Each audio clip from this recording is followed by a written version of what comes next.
China jobs and factory shutdowns. Hey everyone, it's Wolfgang. Goldman Sachs has analyzed China's current situation. The trade war may eliminate 16 million jobs in China very quickly, like overnight. That was their finding. So those jobs, the 16 million jobs, are mostly in retail and wholesale goods manufacturing. Manufactured in China, imported into the U.S. for sale in the U.S. market. 16 million jobs lost quite fast. It was Goldman Sachs findings. So youth unemployment in China is already at 46%. So youth unemployment generally, depending on the country, a youth is considered 18 to 30 or 18 to 25, depending on the country. 46% youth unemployment is the current situation in China. That's astonishingly high. That's very high. That is to be avoided. Generally speaking, you don't want that many young people unemployed. So retail and wholesale goods manufactured in China for import into the U.S., for sale in the U.S. market, retail and wholesale. Other at-risk sectors in China's economy include, this is Goldman Sachs findings, communications equipment, apparel, clothing, chemicals products. So these things, retail, wholesale goods, communications equipment, apparel, chemicals products, these are the highly dependent products that China makes for sale into the U.S. market. And they're effectively being, kind of cut off right now. So Goldman Sachs did this analysis, let's see, it's been at least a week ago. And so the tariffs are already in force. We're no longer in the phase of, are the tariffs going to happen? The tariffs have been imposed. So what are the drivers of China's lost access to the U.S. market? What's behind this? Why are all these jobs disappearing this quickly? Why can China no longer sell these products into the U.S. market? The trade imbalance has been going on for a long time. I did a video a couple days ago about the labor situation in China. Up to 6 million people are slaves, compulsory work, not being paid. The minimum wage the highest minimum wage in China is in Shanghai. It's about $375 a month. $375 a month.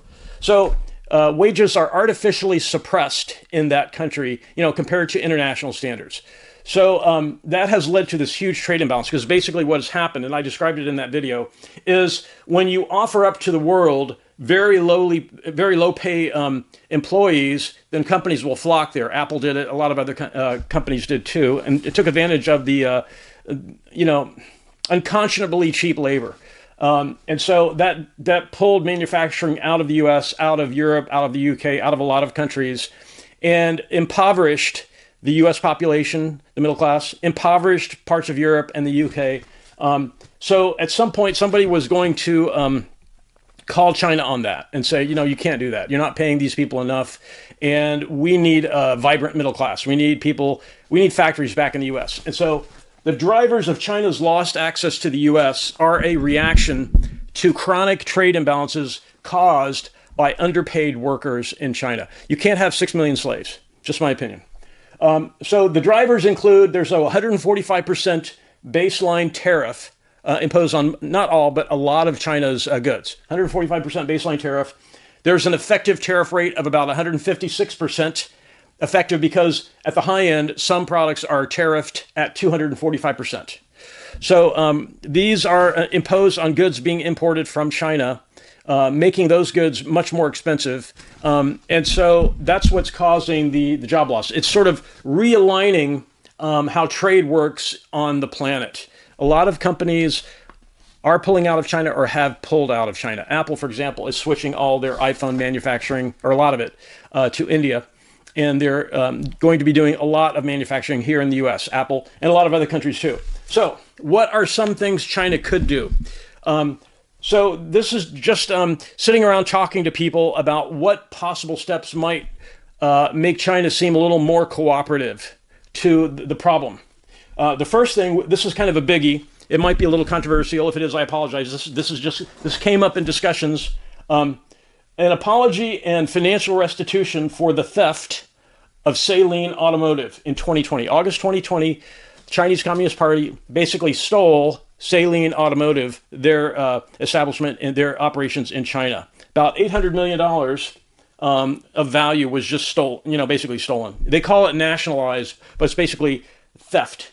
And So an apology for that and financial restitution, that would go a long way to demonstrating to the world that if you come to China to set up shop, we promise not to steal your operations that you establish in China. Formal agreements to end compulsory theft of intellectual property of foreign countries. In talking to people, this was like everyone was in total agreement to this. With this, it was basically China saying, look, in the past, yes, we have forced companies to share their intellectual property with us. And I'm going to give you an example in a couple seconds here.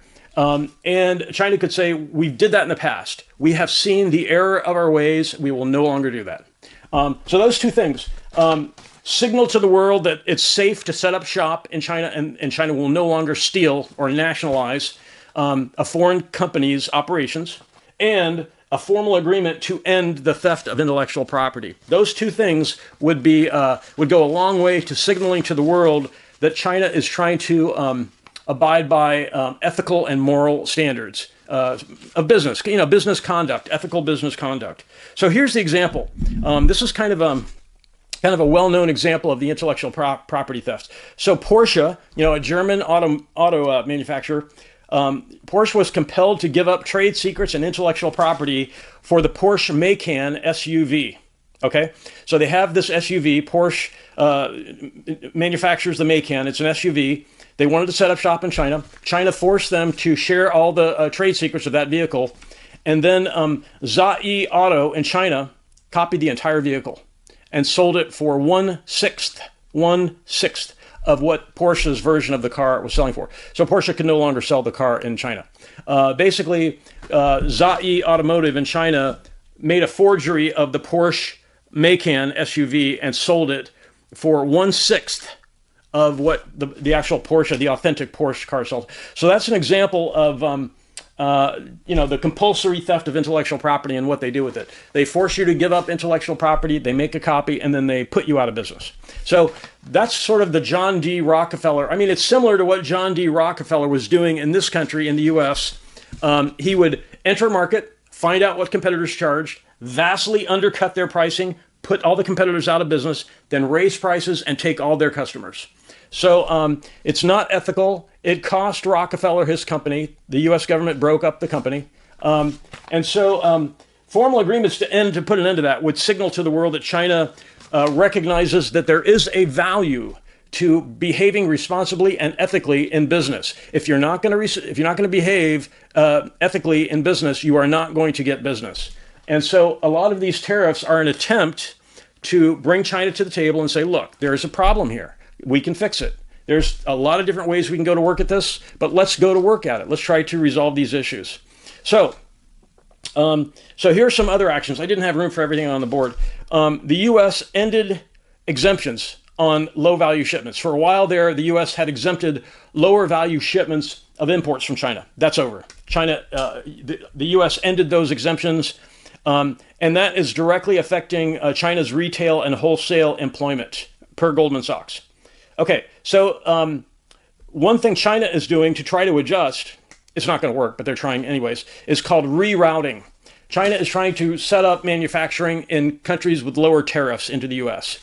But the U.S. is watching that in real time, and they're going to take corrective action to put a stop to the rerouting. So if China says, well, I'm going to set up manufacturing in Vietnam because Vietnam's tariffs are much lower than China, and the U.S. will never find out. It's not going to work. It doesn't work that way. The U.S. is watching for that. So the rerouting trick is going to fail. It will only result in more countries ending up with massive tariffs like that. That's what the U.S. will likely do. They will say, okay, Vietnam is allowing China to reroute products through their country. Vietnam now has 145% tariff on them too because of that. That's one possibility. Okay, so what are the most affected parts of China? Shanghai, Jiangsu, Shandong. I don't know if my pronunciation here is right. Zhejiang and Guangdong. And those 5 regions make up 40% of the GDP of the entire country, of China. So those are the most affected parts of China affected by the tariffs, and that's 40% of China's GDP. If you undermine 40% of a country's GDP, you will get their attention, like now, like immediately. So Some other things that are happening in China, because there was already trouble in that country before this trade war started. Some other issues that led to the high youth unemployment. There's a massive real estate downturn, a massive property downturn in China. That's been going on a while. And China is most likely going to lower their interest rates to try to stimulate their economy. So watch for that. I would watch for China to make an announcement that they're going to start lowering interest rates because they're in deep trouble. And so a likely outcome of all this, because in talking to a lot of different people about this, what I discovered was that most people believe that China is never going to cooperate. They're going to resist, and they will say, okay, if we lost access to the U.S. market, we're going to have to learn to live with that, and they will not cooperate. So these tariffs will remain in effect kind of permanently, and that will be the end of foreign companies doing business in China. I mean, the Saline Auto did enough damage, because this is a big number. $800 million is a big number for one company. That sent a shockwave through every corporation on planet Earth that was thinking about doing business in China. So Saline Auto being stolen by the Communist Party, that was a big mistake.